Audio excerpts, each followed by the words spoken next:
Ever wondered who the most dangerous spies in history were? Not the ones you see in movies, but real people who changed the course of wars and toppled empires with secrets? Today, we're rediving into the shadows to uncover the stories of three legendary spies whose actions are still felt today. First up, let's talk about Richard Sorge. Picture this. It's the height of World War II. Sorge, a German journalist and a die-hard communist, is working in Tokyo. He's smart, charming, and pals with the German ambassador, getting secret Nazi plans. He was a master of disguise, playing the role of a loyal Nazi supporter while secretly feeding critical intelligence back to the Soviet Union. His most famous tip: he informed Stalin that Japan was not going to attack the Soviet Union from the east. This allowed Stalin to move his Siberian troops to the Western Front, just in time to defend Moscow and turn the tide of the war against Hitler. Sorge's intel was a game-changer, but his luck eventually ran out. He was caught by the Japanese in 1941 and executed, a high price for a spy who altered history. Next, we have the man called Intrepid, Sir William Stephenson.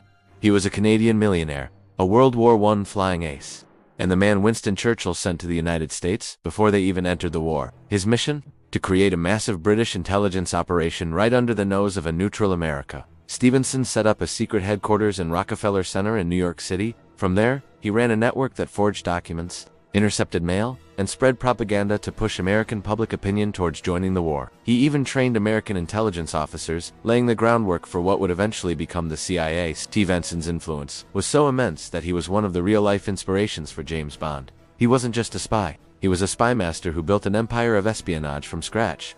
Finally, we meet Aldrich Ames, a name that sends shivers down the spine of the CIA. Ames was a 31-year veteran of the agency, a counterintelligence officer whose job was to hunt for Soviet spies. But in a shocking twist, he became one himself, drowning in debt and personal problems. Ames walked into the Soviet embassy in Washington, D.C. in 1985 and offered them secrets for cash, and not just any secrets. He gave up the names of every single active CIA source inside the Soviet Union. At least 10 of these agents were immediately executed. For 9 years, Ames systematically dismantled America's intelligence network against the Soviets, all for a few $1 million.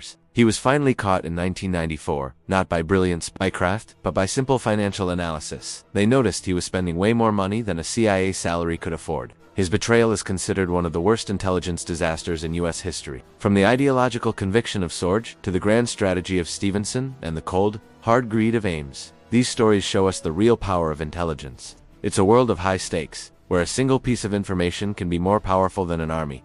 These spies weren't just passing notes. They were shaping the world we live in today. What do you think? Who's the most dangerous spy you've ever heard of? Let me know in the comments below. Thanks for watching, and if you enjoyed this journey into the world of espionage, don't forget to like and subscribe for more hidden histories. See you next time.